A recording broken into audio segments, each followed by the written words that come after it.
sexist, racist and abusive. That's the tone of hundreds of offensive messages posted on an internet chat site used by current and former Australian soldiers. The site and its confronting contents, uncovered by 7:30, suggest a campaign by the top brass to clean up the culture of the Australian military has a long way to go. Last year it was the Skype sex scandal. Before that, sexual misconduct by sailors. Now, a private Facebook group of more than 1,000 former and serving Defence Force members provides another disturbing insight into the soldiers' world. This report from Hayden Cooper. Over 6 decades of war and peace, the Royal Australian Regiment has built a proud history. It's a professional fighting force, 7 battalions of soldiers, the backbone of the nation's army. But the culture in the RAR is at times misogynistic, racist and homophobic. At the core of our identity is a strong combat culture. We must preserve this because it's vital to our success, but we also need to concede that this culture has tended to exclude women and some ethnic groups who are underrepresented in our ranks. In the online world, Australian soldiers stick together. This is a closed Facebook group. Gatekeepers ensure only current or former RAR soldiers are let in. The content shows why. This is a world in which Muslims are ragheads who should be shot. Australia is no place for immigrants. And all women, as the Post says, are filthy, lying whores. There's an element of a gentleman's club to the closed group, except they're not acting very gentlemanly. There are more than 1,000 current or former soldiers in this group. The site is extremely busy and acts as an online meeting place. 7:30's been given access by one concerned member who wants to remain anonymous. They seem to be doing a one-upmanship here where one puts in a negative comment and then the next person comes in and has to say something even worse. So Laurel Papworth has advised Defence Forces overseas on social media strategy. It's actually pretty gutless of them because they would not be putting up those kind of jokes if their mum could see it and their sister and their wives and their boss and their mate and aunt. So they know that they're not doing the right thing and they're joining a closed group so they can misbehave. Putting aside the pornography and racist material, the comments by the group's members are perhaps more telling. Your role in the Defence Force will be determined on your ability, not on the basis of your sex. When the Minister announced last year that more women would go into combat, the Facebook group went into overdrive as soldiers responded. Well, if you had a nice, soft, warm pit buddy in the shape of a woman, you could have got rid of all that stress. LOL. Fodder for the enemy. New break contact drill. Leave female soldier behind wearing bikini. LOL. Don't worry about what the enemy will do to them. After a few weeks in the bush, most blokes would a black snake with a festered arse. You're right about that. If she's half good looking with big tits, give you something to keep you awake on PK duty. Just hope she's not a noisy or the enemy will know where you are. Let's face it, the RAF get the best looking ones, the Navy gets second dibs, and the Army as usual get what's left. Vote 1, ugly chicks in every digger's gun pit.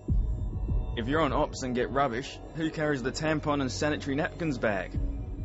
So is this a surprise to members who have experienced Defence Force life? I've heard it before, and if I was shocked, it's pretty commonplace.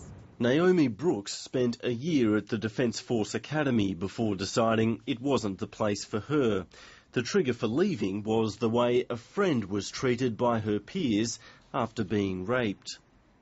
And they would say things, I think one of the ones that really made me angry was about a week after it had happened and someone in my div said, she should just get over it already, and calling her words that I don't like to repeat.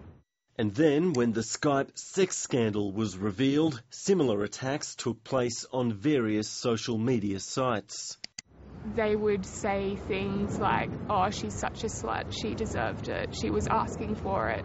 That sort of mentality where the blame is really placed on the woman.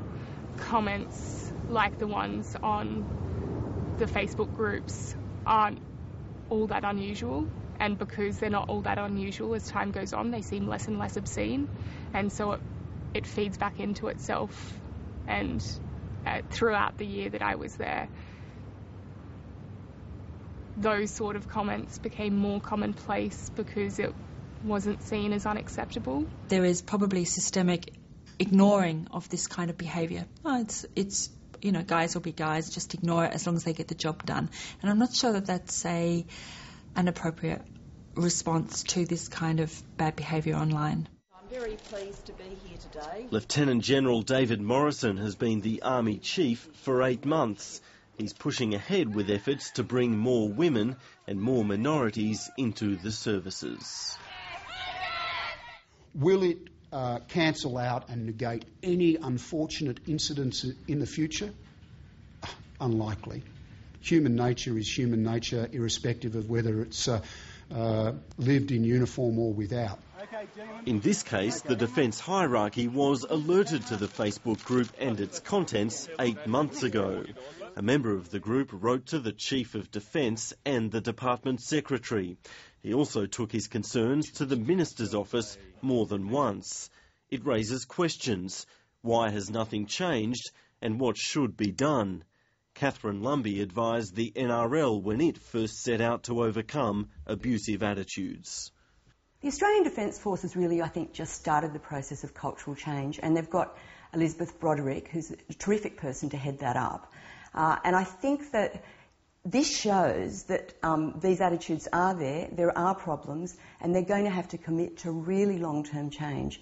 And I think we shouldn't be caning them for that. I think we should be supporting them in that process. We make a lot of demands on our military. On one level, we want them to be big, strong, rugged men that can go in and be adversarial with an enemy. And on the other hand, they have to be big, soft gentlemen that don't ever say the wrong thing. And I think that that's a very teenage girl approach to bad boys. It's unrealistic. The online group does serve a decent purpose, like fundraising for serving soldiers, and the administrators have warned members repeatedly to avoid overtly racist or sexist material. Finding the right balance, though, seems difficult both for the soldiers involved and for the entire military. Everyone still has a right to their private lives, and if that's how they choose to conduct themselves in their private lives, it's difficult for Defence to intervene in social media. But I think in terms of the attitudes that they have and their own sense of dignity, one should hope that Defence would have the capacity to engage in training and to make it clear that there are standards of behaviour for members in Defence, and hopefully that should have run-on effects for mediums like Twitter and Facebook. Naomi Brooks is embarking on a new life after her previous career fell short of expectations. But she hopes that for others the experience can be better, despite these very clear signs that true cultural change is elusive. It's come to the point where it needs external pressure from greater Australian society in order to make that change, because if Defence is left to deal with it again, I don't believe that the necessary cultural shift will happen.